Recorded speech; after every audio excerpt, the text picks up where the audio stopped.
പുതിയൊരു എപ്പിസോഡിലേക്ക് എല്ലാവർക്കും സ്വാഗതം.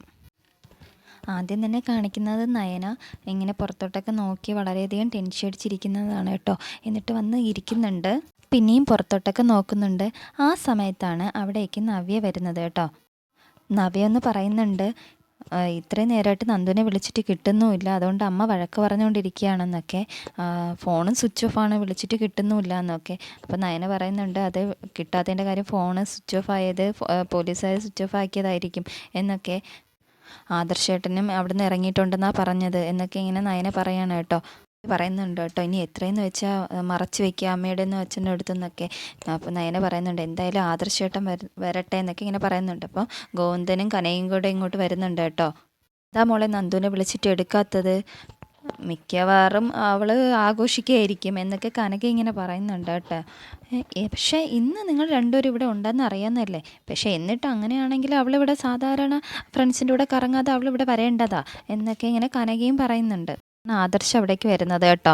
അപ്പോൾ നവ്യ പറയുന്നുണ്ട്, അയ്യോ ഇനി ആദർശേട്ടൻ ചെന്ന് ഇനി അച്ഛൻ്റെ അടുത്തായിട്ട് പറയുമോ എന്തോ എന്നൊക്കെ ഇങ്ങനെ പറയാണ്. അപ്പോൾ നേരെ വന്നിട്ട് ആദർശ് അച്ഛൻ്റെ അടുത്തോട്ട് പോകുന്ന സമയത്ത് തന്നെ നയന പറയും കേട്ടോ, നന്ദു ഫ്രണ്ട്സിൻ്റെ കൂടെ പുറത്ത് പോയിട്ട് ഇതൊരിക്കലും വന്നില്ല എന്ന്. അപ്പോൾ ആദർശിന് മനസ്സിലാവും ഇവരൊന്നും അറിഞ്ഞിട്ടില്ല എന്നുള്ളത് കേട്ടോ. ഉടനെ തന്നെ ആദർശ് പറയും, എങ്കിൽ നമുക്കൊന്ന് പുറത്തോട്ട് പോയി ഒന്ന് നോക്കിയാലോ എന്നൊക്കെ ഇങ്ങനെ പറയും കേട്ടോ. അപ്പോൾ നയനൊന്ന് തലയാട്ടം. അതിനുശേഷം കനക പറയും, ആദർശ് അനിമോൻ അവിടെ ഉണ്ടോ എന്നൊക്കെ ചോദിക്കും. അപ്പോൾ ആദർശ് പറയും, ഞാൻ ഇപ്പോൾ അവനെ കണ്ടിട്ടാണ് വരുന്നത്, അവൻ അവിടെ തന്നെ ഉണ്ട് എന്നിങ്ങനെ പറയുന്ന സമയത്ത് കനക പറയും കേട്ടോ, ഈ പിന്നെ ആ 2 ഫ്രണ്ട്സ് ഉണ്ടല്ലോ, ആ പയ്യന്മാർ അവരെ കൂടെ ആയിരിക്കും എന്നിങ്ങനെ പറയും കേട്ടോ. അപ്പോൾ നയന പറയുന്നുണ്ട്, എങ്കിൽ രാകേഷിൻ്റെ കൂടെ ആയിരിക്കും, രാകേഷിൻ്റെ വീട്ടിലായിരിക്കും ആളുണ്ടാവുക, നമുക്ക് എന്തായാലും പോയി നോക്കാമെന്നൊക്കെ ഇങ്ങനെ പറയുന്നുണ്ട്. എന്തെങ്കിലുമൊക്കെ ആഘോഷങ്ങളൊക്കെ നടക്കുന്ന സമയത്ത് അവിടെയാ ഒത്തുകൂടാറെല്ലാവരും എന്നൊക്കെ ഇങ്ങനെ നയന പറയുന്നുണ്ട്. അപ്പോൾ ആദർശ് പറയുന്നുണ്ട്, എന്നാൽ പിന്നെ നമുക്കൊന്ന് പോയി നോക്കിയാലോ എന്നൊക്കെ. അപ്പോൾ ഗോവിന്ദൻ പറയുന്നുണ്ട്, അതിൻ്റെ ആവശ്യമില്ല, നന്ദു എന്തായാലും ഇങ്ങോട്ട് വരുമല്ലോ, മോൻ എന്തായാലും നയനയും കൊണ്ട് പുറത്തോട്ട് പോകണമല്ലേ, എന്നാൽ പിന്നെ ഒന്ന് പോയിട്ട് വാ എന്നൊക്കെ ഇങ്ങനെ കനകയും പറയും. അങ്ങനെ അവർ പോവുകയാണ്. അവർ പോയി കഴിഞ്ഞതിന് ശേഷം ഇങ്ങനെ നവ്യ വിഷമിച്ചിരിക്കുകയാണ് കേട്ടോ. അപ്പോൾ കനക ചോദിക്കുന്നുണ്ട്, എന്ത് പറ്റി, ഇവിടെ വന്നതിന് ശേഷം നിങ്ങൾ രണ്ടുപേരുടെ മുഖത്തും ഒരു സന്തോഷം കാണുന്നില്ല? അപ്പോൾ ഗോവിന്ദനും പറയുന്നുണ്ട്, അത് ശരിയാ, രണ്ടുപേരും നല്ല വിഷമത്തിലാണ് നിൽക്കുന്നത്, എന്തെങ്കിലും ഞങ്ങളറിയാത്ത എന്തെങ്കിലും രഹസ്യം നിങ്ങളുടെ മനസ്സിലുണ്ടോ എന്നൊക്കെ ഇങ്ങനെ ഗോവിന്ദൻ ചോദിക്കാം. നന്ദൂട്ടനെ പിരിഞ്ഞ് ഞങ്ങൾ ഇതുവരെയായിട്ട് നിന്നിട്ടില്ല, ഒന്നുമില്ലെങ്കിലും അവൾ ഞങ്ങളുടെ ഇളയ കുഞ്ഞല്ലേ എന്നൊക്കെ കനക പറയുന്നുണ്ട് കേട്ടോ. കൂടെ പോലീസ് സ്റ്റേഷനിൽ വരുന്നുണ്ട് കേട്ടോ. അങ്ങനെ SI കാണുന്നുണ്ട്. അപ്പോൾ SI പറയുന്നുണ്ട്, എന്തായാലും നേരത്തെ പറഞ്ഞതിൽ കൂടുതലൊന്നും എനിക്ക് പറയാനില്ല, നിങ്ങളിരിക്കെ മാരാർ സാറ് കേസ് ഏറ്റെടുത്തിട്ടുണ്ടല്ലോ, നാളെ കോടതിയിൽ ഹാജരാക്കും, അപ്പോൾ ജാമ്യം കിട്ടുകയാണെങ്കിൽ നിങ്ങൾക്ക് എന്തായാലും ഉറപ്പായിട്ടും കൊണ്ടുപോകാമല്ലോ. SI വളരെ എന്ത് പറയാൻ, ആ അബിയോടുള്ള ദേഷ്യമൊക്കെ അവരെടുത്ത സംസാരത്തിലുണ്ട് കേട്ടോ. ഒരു തരത്തിലും അവളെ ജാമ്യത്തിൽ വിടില്ല എന്നുള്ള തീരുമാനത്തിൽ തന്നെയാണ് SI നിൽക്കുന്നത് കേട്ടോ. ആദർശം നയനയൊക്കെ കുറേ കാര്യങ്ങളൊക്കെ പറയുന്നുണ്ട്, എന്നിട്ട് പോലും SI കേൾക്കുന്നില്ല. അങ്ങനെ അവർ ചോദിക്കുന്നുണ്ട്, നന്ദുവിനെ ഒന്ന് കണ്ടോട്ടെ എന്നൊക്കെ. അങ്ങനെ നന്ദുവിൻ്റെ അടുത്തേക്ക് വരികയാണ് കേട്ടോ, നയനയും ആദർശും കൂടെ. നയനയും കൂടെ നന്ദുവിൻ്റെ അടുത്തേക്ക് വരികയാണ് കേട്ടോ. നന്ദുവിനെ കണ്ടതും നയന ഓടി വന്ന് കെട്ടിപ്പിടിക്കുന്നുണ്ട്. എന്നിട്ട് നന്ദു ചോദിക്കുന്നുണ്ട്, അച്ഛൻ വല്ലതും അറിഞ്ഞോ എന്നൊക്കെ, പോലീസിൻ്റെ ഭാഗത്തുനിന്ന് എന്തെങ്കിലും മോശം പെരുമാറ്റം വല്ലതും ഉണ്ടായോ എന്നൊക്കെ ഇങ്ങനെ ആദർശം ചോദിക്കുന്നുണ്ട്. അപ്പോൾ നന്ദു പറയുന്നുണ്ട്, ഇല്ല, അബിയോടിനോടുള്ള ആ ദേഷ്യമൊക്കെ അവർ ഇങ്ങനെ ഇടയ്ക്കിടയ്ക്ക് ഇങ്ങനെ ഉള്ളതിലായിട്ട് പറയുന്നുണ്ട് എന്നൊക്കെ ഇങ്ങനെ നന്ദുവും പറയുന്നുണ്ട്. എന്തായാലും സാഹചര്യ തെളിവുകളെല്ലാം എനിക്കെതിരായിപ്പോയി, അതിനുകൊണ്ട് എനിക്കിനൊന്നും ചെയ്യാനും പറ്റത്തില്ല എന്നൊക്കെ നന്ദു പറയുന്നുണ്ട്. ഇതിന് പിന്നിൽ പ്രവർത്തിച്ചവരൊക്കെ എനിക്കും നയനേച്ചിക്കൊക്കെ നല്ല സംശയമുണ്ട് എന്ന് പറയുന്ന സമയത്ത് ആദർശം പറയണ്ടേ, എനിക്കും ചെറിയ സംശയങ്ങളില്ലാതെ ഇല്ല എന്നൊക്കെ ഇങ്ങനെ ആദർശം പറയുന്നുണ്ട്. ഇതിൽ കുടുങ്ങാതിരിക്കുകയാണ് വേണ്ടത്, എങ്കിൽ പിന്നെ ഈ പോലീസ് യൂണിഫോം എന്ന ആഗ്രഹം ഒരിക്കലും സാധിക്കില്ല എന്നൊക്കെ ആദർശം പറയുന്നുണ്ട്.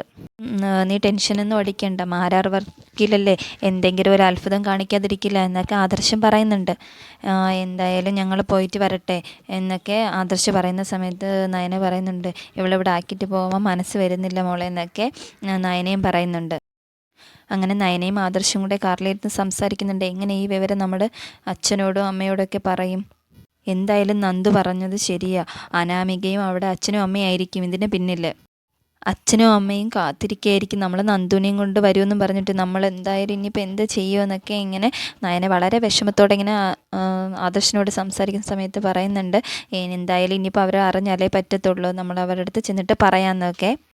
അവളെ ജോലി കിട്ടിയെന്ന് വെച്ച് അവളെ സാലറിയിൽ നിന്ന് ഞങ്ങൾ എടുക്കാൻ പോകുന്നില്ല, അവളെ കല്യാണത്തിന് അത് ഉപകാരപ്പെടുമെന്നൊക്കെ ഇങ്ങനെ ഗോവിന്ദനും പറയുന്നുണ്ട്. അപ്പോൾ നവ്യ പറയുന്നുണ്ട് അവൾ ഇപ്പോഴൊന്നും ഒരു കല്യാണത്തിന് തയ്യാറാവുമെന്ന് എനിക്ക് തോന്നുന്നില്ല എന്നൊക്കെ.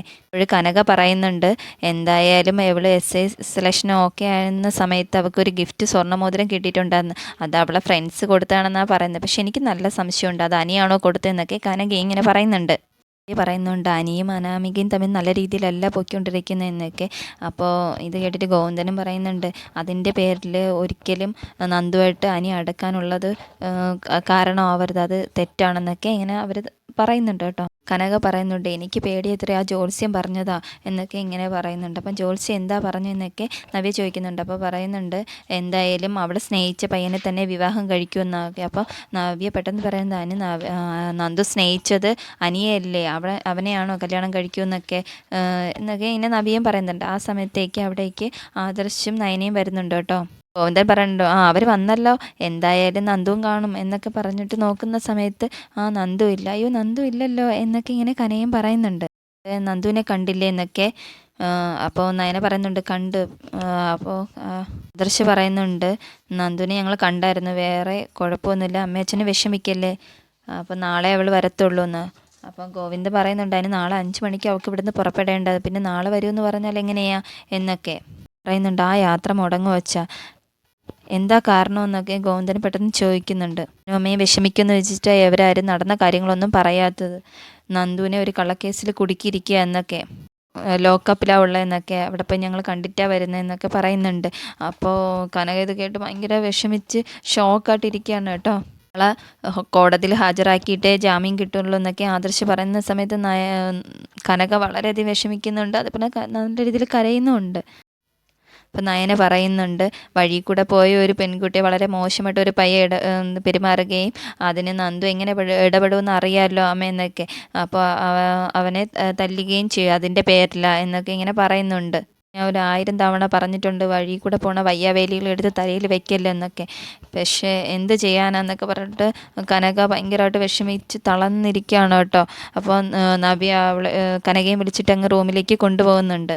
എൻ്റെ മോള് ജയിലിൽ കയറി അന്ന് ഭാഗ്യം കൊണ്ട് രക്ഷപ്പെട്ടു, പക്ഷെ അതേപോലെ അല്ലല്ലോ ഇത്, എന്തെങ്കിലും വഴിയുണ്ടോ മോള് ജയിലിൽ പോവാതിരിക്കാൻ എന്നൊക്കെ ആദർശിൻ്റെ അടുത്ത് വന്ന് ചോദിക്കുന്നുണ്ട് കേട്ടോ. അതോടെ ഇന്നത്തെ എപ്പിസോഡ് അവസാനിക്കുകയാണ്.